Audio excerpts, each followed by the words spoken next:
푸른 구동에 드리프트가 가능한 순수 국산차 출시에 드라이빙을 즐기는 카 매니아들이 열광을 하는 그 차량을 제가 오늘 직접 시승하게 됩니다. 오늘 시승은 그랜드 워커힐 호텔에서 뮤지엄산까지 약 70km의 다양한 코스를 주행하게 됩니다. 스팅어의 외관을 보면 스포츠 세단으로서 패밀리 세단 역할에 필요한 넓은 공간을 확보하려다 보니 날렵한 전면부와 잘 연결이 안 돼 보였습니다. 하지만 후륜구동 모티브 로고가 특별한 프리미엄 세단을 강조하듯 한눈에 들어왔습니다. 이번 시승에는 화려한 퍼포먼스를 실감할 수 있다는 3.3 터보 엔진 모델을 배정받았습니다. 키가 큰 편인 제가 앉아도 천정과 머리 사이 공간이 충분하고 뒷좌석 또한 넓고 높았습니다. 게다가 동급 대비 긴 휠 베이스의 2열 좌석 배치도 월등한 공간감을 자랑하고 있는데요. 뒷좌석 시트를 젖히면 트렁크와 넓은 공간을 연결할 수 있는 구조로 스포츠와 레저에 필요한 장비 수용 공간 확보가 용이한 시트 배열입니다. 단단해 보이는 시트에서도 색다른 착좌감이 느껴지는데요. 시트 높낮이를 조절해서 몸에 맞춰보니 보기와 다르게 파묻히듯 감싸안는 안락감이 편안하게 해줬습니다. 장거리와 고속운행에서 일체감을 주는 시트의 역할도 무척 중요한 만큼 스포츠 세단의 강한 이미지를 보조하고 있었습니다. 기존 제원이나 배기량을 중심으로 서열화되어 있는 국내 세단 시장에 고성능과 프리미엄을 동시에 갖춘 차가 나타난 겁니다. 장거리와 고속운행에서 일체감을 주는 시트의 역할도 무척 중요한 만큼 스포츠 세단의 강한 이미지를 보조하고 있었습니다. 먼저 한장현 교수님께 스팅어가 강조하는 스포츠 세단에 대한 전반적 의미 전달에 대해 알아봤습니다. 네, 방금 이렇게 직접 이렇게 주행을 하실 때 어떤 점들 이렇게 바로 느껴지시는지.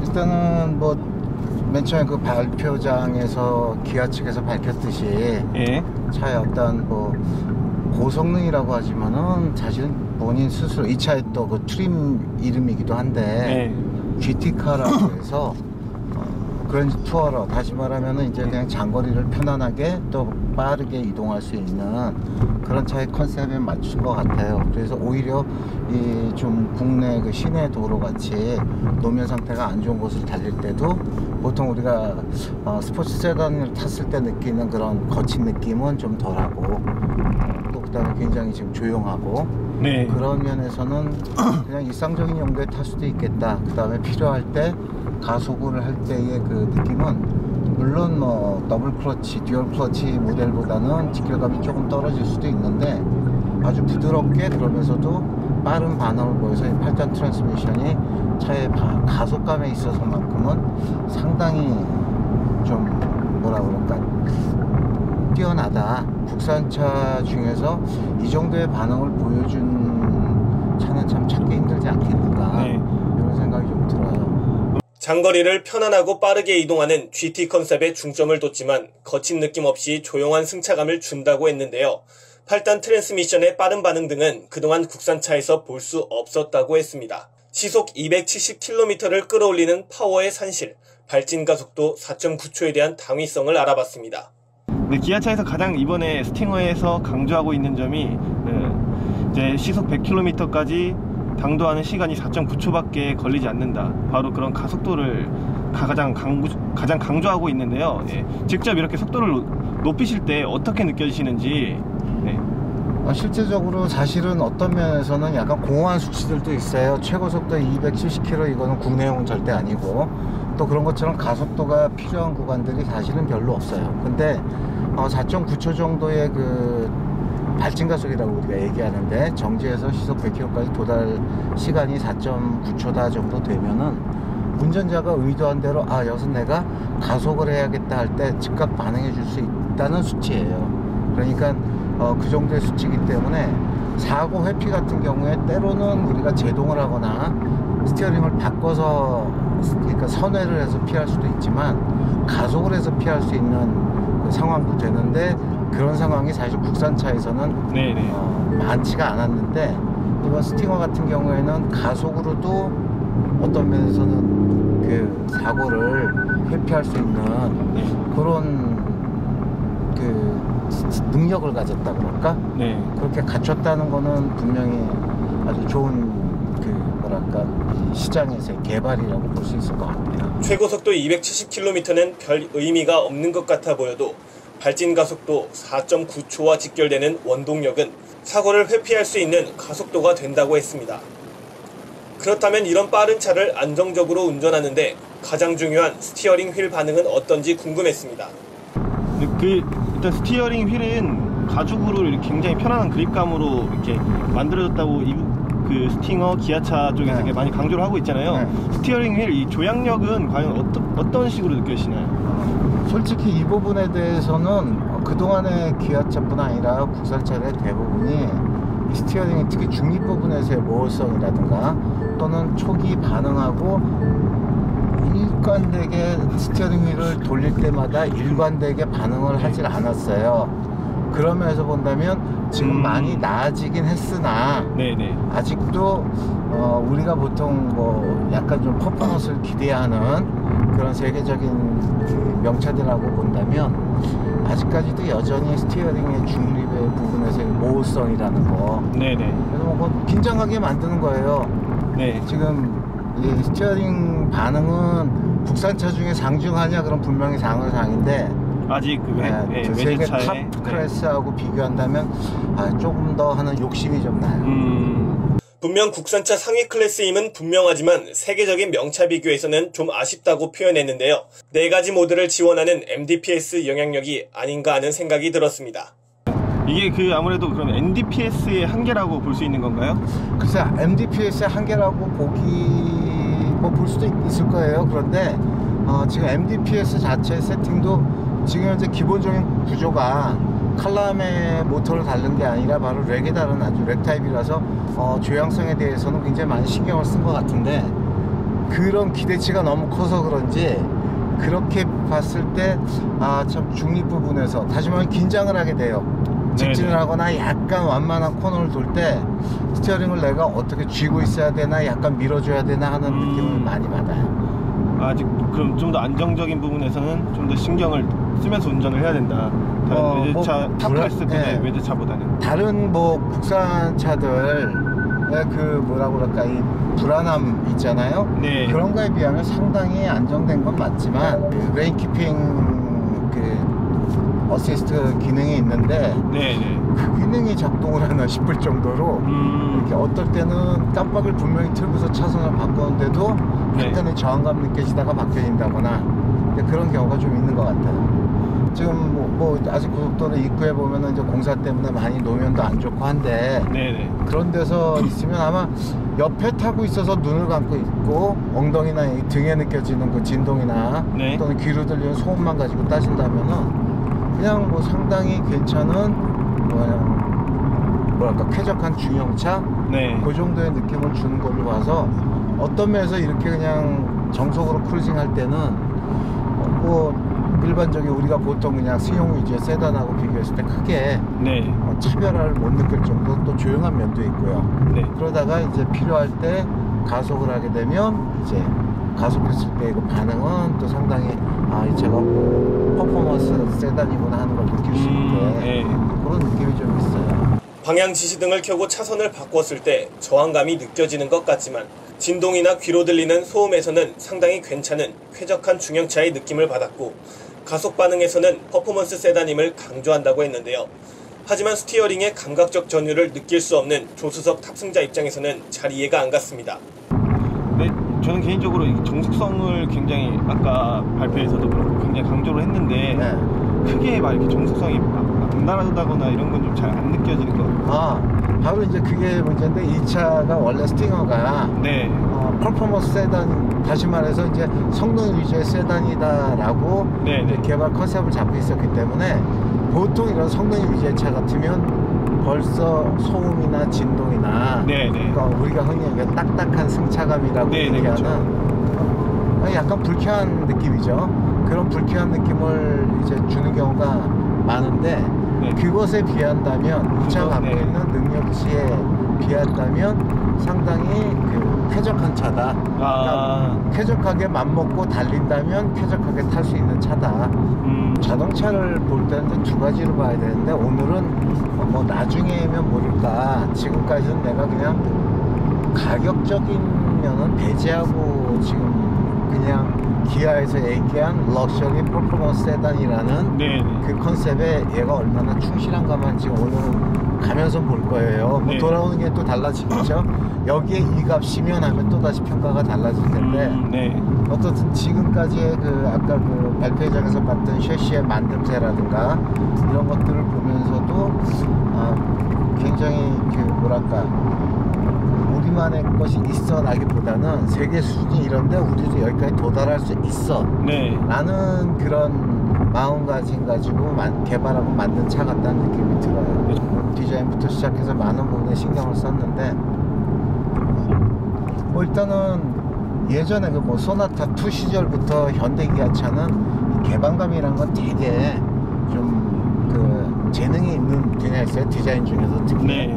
이 차 같은 경우도 개방감이 좋다 보니까 오히려 그 우리가 흔히 우리 스포츠 세단이야라고 스포츠성을 표방하는 그런 자동차 브랜드들하고 비교한다면 개방감, 피아 굉장히 좋아요. 그러니까 뭐 이거 가지고 뭐 와인딩 코너를 뭐 공략한다 이런 것도 즐거울 수 있겠지만 그냥 그런 것들은 그냥 확 트인 서킷에서 하고 평소에는 그냥 이런 장거리 쾌적하면서 빠르게 이동할 수 있는 하나의 도구로서 접근을 해야 되지 않을까 싶어요. 보통 성능 위주의 차 같으면 벌써 소음이나 진동이 딱딱한 승차감이라고 얘기하는 그런 불쾌감도 없지만 디자인 개방감의 와인딩까지 즐길 수 있기 때문에 가격 대비 좋은 조건이라고 평했습니다. 그래서 이렇게 나지막한 차체에서 어떤 편한 탑승이 가능한지 궁금했는데요. 이게 그 시트가 굉장히 제가 타보니까 굉장히 낮은 것 같아요. 저한테는 이게 좀 제가 키가 큰 편이라서 거의 무릎 정도밖에 오지 않는데 이런 게 아무래도 주행 시에는 어떤 영향을 주는지 내가 보통 우리 학생들한테 이제 가르칠 때는 뭐 말도 안 되게 배꼽 중심의 법칙 그런 얘기를 해요. 배꼽 위치가 낮아지면 낮아질수록 차는 더 안정감을 가질 수 있고 스피드감을 느낄 수 있고 그런 얘기를 많이 하는데 당연히 뭐 이런 퍼포먼스 세단에서는 직진 성능도 중요하지만 코너링이나 이럴 때도 안정감이 있어야 되기 때문에 최대한 무게중심을 낮추는 게 좋거든요. 그래서 대부분이 그 무게중심을 낮추기 위해서 엔진도 몇 미를 낮추고 내지는 밑에 오일팬 한 1, 2cm 정도 되는 걸 낮추기 위해서 오일팬을 날려버리고 드라이서브 방식으로 쓰고 하는 것들이 다 무게중심을 낮추기 위한 노력인데 그런 노력 중에 하나가 이제 타고 있는 승객이 좀 더 낮은 위치에 가면 당연히 무게중심이 낮아질 수 있죠. 그런 면에서 봤을 때 또 코너 돌 때 낮은 쪽, 다시 말해서 지면하고 가까운 쪽일수록 쏠림이 덜하니까 그런 면에서 봤을 때 시트를 낮춘다는 거는 특히 이제 고성능 또는 하이 퍼포먼스 추구하는 차들의 기본적인 거예요. 그런 면에서 본다면 지금 시트 높이가 BMW보다 조금 낮은 것 같아요. BMW보다요? 아니 어쩌면은 그죠. 어떻든 일반적으로 그동안 탔던 국산차에 비해서는 상당히 푹 파묻혔다. 근데 그런 면에서 이 정도 낮은 시트 위치에서 이 정도 개방감 주는 건 뭐 스팅어가 좀 우리가 흔히 얘기해서 뭐 컨버러블 같은 오픈 바디가 아닌 다음에는 굉장히 개방감도 좋으면서도 시트가 확실히 낮게 잡혀서 그러면서 보면은 굉장히 전체적인 프로포션은 안정감을 주고 스포티하다라고 볼 수 있습니다. 차체가 낮을수록 직진 스피드는 물론 코너링이 좋기 때문에 상당한 기술력이 필요한데 BMW보다 낮은 시트에 더군다나 오픈바디도 아닌 차의 개방감은 한마디로 안전감을 중시한 스포티한 프로모션이라고 표현했습니다. 딱딱할 것 같았던 낮은 시트가 편안한 느낌을 준다는 것과 연동된다는 것을 의미합니다. 저도 지금 맨 처음에 처음 봤을 때보다 굉장히 시트가 단단할 것 같았는데 좀 더 지금 안락함을 느끼는 게 아무래도 그런 부분이 좀 있는 것 같아요. 맞아요.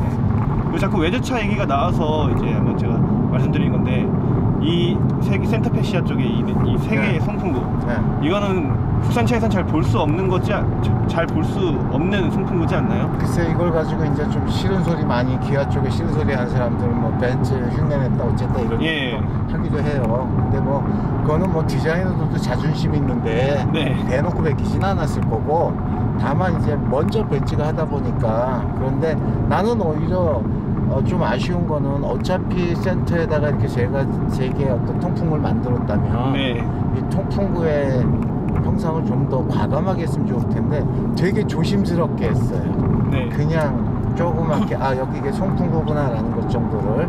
그래서 이 부분을 좀 더 크게 하고 센터에 있는 조절 노브를 좀 두껍게 하고 크롬을 더 살리고 해서 네. 그냥 말 그대로 럭셔리에 좀 더 차별화를 좀 더 과감해 라는 걸 보여줬으면 어떻겠는가 그런 생각이 좀 들어요. 그래서 이 송풍구 때문인지 지금 외제차를 타는 듯한 그런 좀 기분은 좀 드는 것 같아요. 이게 가장 먼저 눈에 띄니까 아무래도.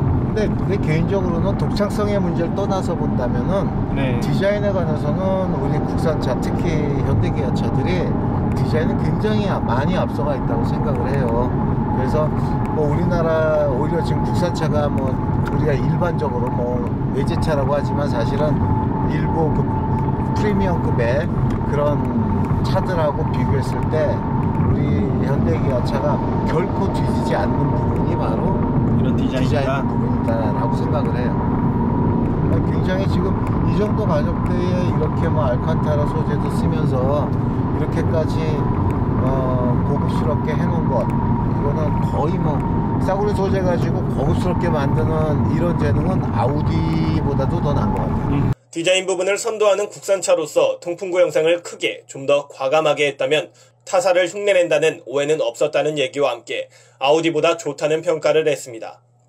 운전 안전성과 편의성이 겹치는 센터페 시어와 대시보드, 계기반에 대한 견해를 들어봤습니다. 이 대시보드의 디자인도 좀 굉장히 특이한데 이거는 과연 주행에 어떤 영향을 줄까요?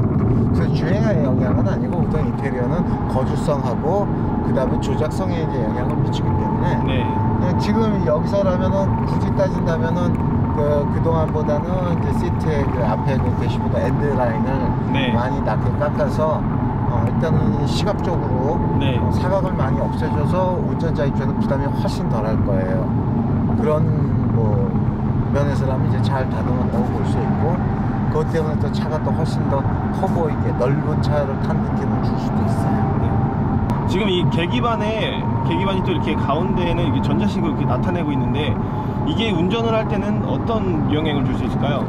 실제적으로 뭐 그런 부분은 우리가 운전하면서 계기반 볼 일이 거의 없어요. 네. 실제적으로 우리가 이 주행을 하다 보면은 거길 보는 것보다는 바로 헤드업 디스플레이를 보는 걸로 충분하거든요. 그래서 뭐 어떤 워닝이라든가 이런 거 외에는 그냥 정면을 주시해서 보는 게 좋고, 또 운전하는 분들도 그래요. 사실은 내가 이미 스쳐가는 풍경이라든가 이런 걸로 내 스피드 감각을 알고 있기 때문에 굳이 계기판 보면서 지금 몇 RPM에 이런 경우는 없거든요. 그래서 저는 뭐 이 부분은 그동안 럭셔리를 표방한 스팅어에서 가장 평범한 부분 중에 하나가 계기판이 아닌가 이런 생각을 해요. 되게 편해요. 대시보드 엔드라인은 시야 사각지대를 해소했지만 요즘은 다양한 정보가 뜨는 계기반보다는 헤드업 디스플레이어에 대한 의존도가 높다 보니 럭셔리 퍼포먼스를 강조하는 스팅어의 가장 평범한 부분이라고 했습니다.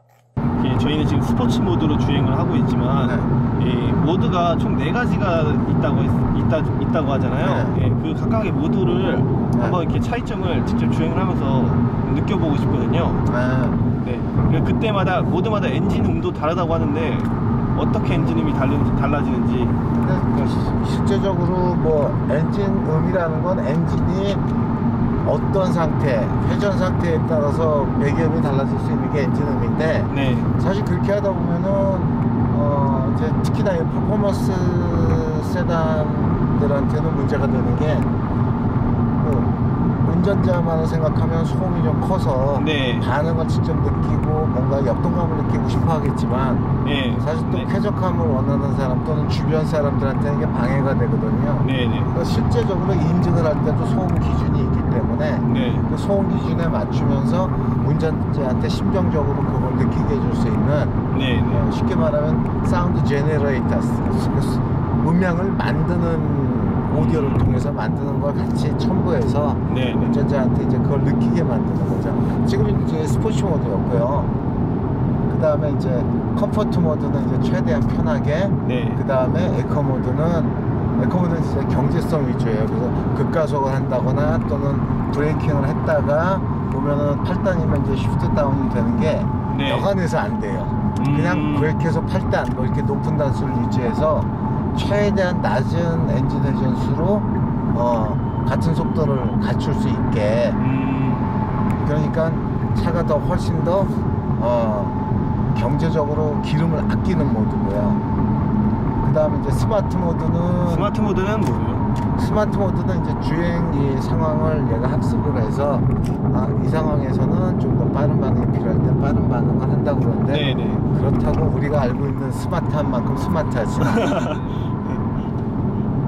그 다음에 이제 커스텀 모드가 있는데 커스텀 모드는 진짜 운전자가 나한테 맞춰서 다양한 서스펜션이든 뭐든 이런 것들의 그 수준을 맞추는 거예요. 개입하는 정도라든가 이런 걸 할 수가 있어서 진짜 뭐 일반 도로에서 달린다기보다는 어떤 서킷이나 이런 데 들어갔을 때 나의 그 운동 반사신경이라든가 이거에 맞춰서 한번 서킷을 한번 도전해 보겠다 이럴 때 본인 드라이버에 맞추는 그런 게 이제 커스텀 모드가 있는데 에코 모드는 경제성 위주입니다.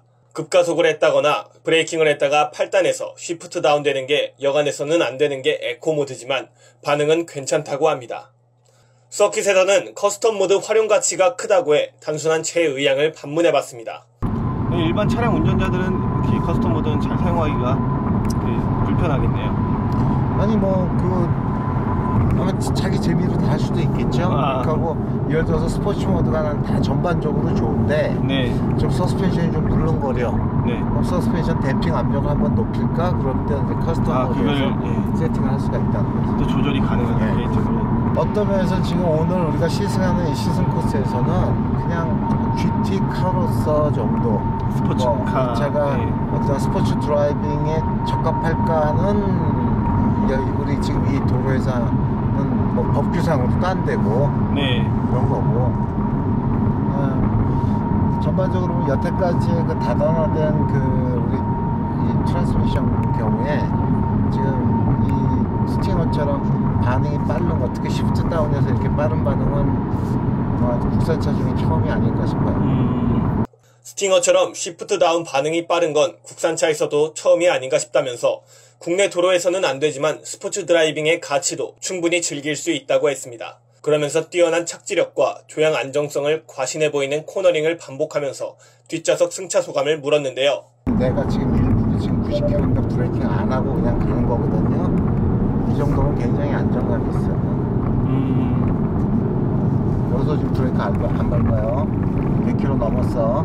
108km 뭐 이런데 뒤에 쏠려요? 별로 안 쏠리죠? 그만큼 낮은 거야. 만약에 일반적 그랜저나 이런 거 타고 있으면 야씨 조심해 막 이러고 RV 같았으면 끝날 뻔했을 거야. 그럼 RV 같았으면 이렇게까지 접근이 안 되지. 아니 이게 이렇게 된 이유가 뭐냐면 얘는 지금 오릴 드라이브라서 기계식 그 리미티드 슬립 디퍼런셜은 없어요.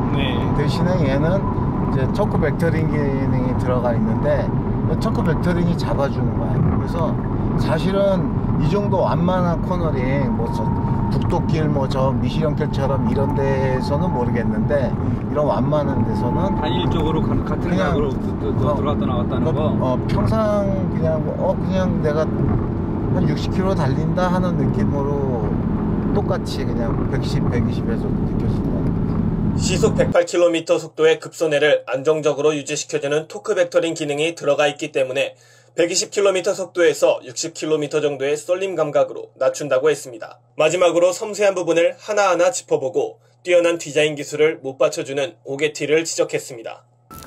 스팅어의 그 외관에서 봤을 때 제일 그 두드러지는 것 중에 하나가 바로 이 앞바퀴 차축과 뒷차축 사이의 거리, 휠베이스가 굉장히 길다는 걸 알 수가 있어요. 보통 일반적으로 스포츠성을 지향하는 스포츠 세단 같은 경우에는 회두성이라고 그래서 차가 코너에서 바짝바짝 그 코너링을 잘 할 수 있도록 하기 위해서 유리하게 휠베이스를 오히려 짧게 하는 경향이 있는데 반해서 충분한 휠베이스, 그것도 충분한 게 아니라 아주 긴 2905mm라는 긴 휠베이스를 채택을 했어요. 뭐 디자인적으로 보면 휠베이스가 길기 때문에 차가 굉장히 안정감이 있어 보이고 그러면서도 유리하지만 고속으로 장거리 순항할 때는 휠베이스가 넓은 게 좋은데 그것 자체가 바로 스팅어의 어떤 기본적인 성향, GT카로서의 성향을 보여주는 것 같습니다. 인터쿨러 흡입구를 입체화하고 공기 흐름 라인의 마무리 도금과 기능의 사실적 형상화가 아쉽다는 표현을 뒤로 한 채 반환점에서는 제가 운전을 했습니다. 첫인상은 그동안 탔던 국산차에 비해 상당히 푹 파묻힌다는 느낌입니다. 주행 중에 잠시라도 손을 뗄 수 없는 스티어링 휠에 굉장히 부드러운 가죽 질감에서도 단단한 그립감을 전달됐고, 센터 터널에서는 제네시스 전자식 8단 기어 레버가 손에 잡힙니다. 스팅어만의 특별한 매력으로 꼽을 수 있는 부분은 바로 안전주행과도 직결되는 센터 패시아인데요. 운전자가 한눈에 볼 수 있고 조작할 수 있는 디자인 배치에 그동안 해외차에서만 볼 수 있었던 전후방 송풍구의 색다른 감성이 바로 스팅어가 아닌가 생각됩니다. 또한 기아 자동차가 일본 프리미엄급 차와의 경쟁에서 결코 뒤지지 않는 것이 디자인 부분이라는 것을 실감했습니다. 저는 가장 사람들이 궁금해하는 스팅어의 속도감과 스릴보다는 일반적인 감성 위주로 달려봤는데요.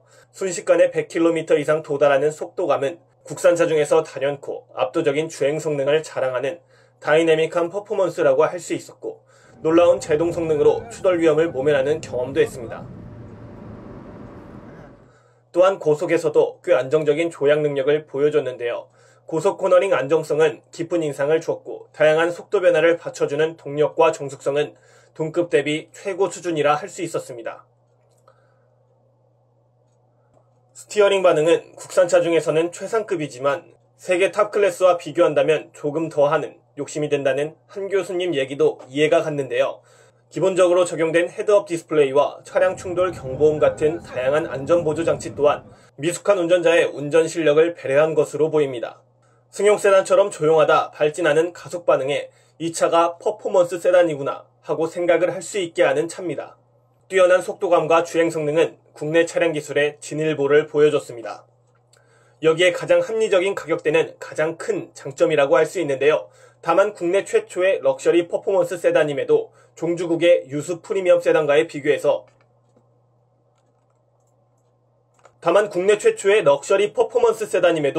해외 프리미엄 세단과의 비교해서 차별화된 특징과 장점을 쉽게 찾을 수가 없다는 점은 아쉬운 부분입니다. 현장에서 교통뉴스 최준기입니다.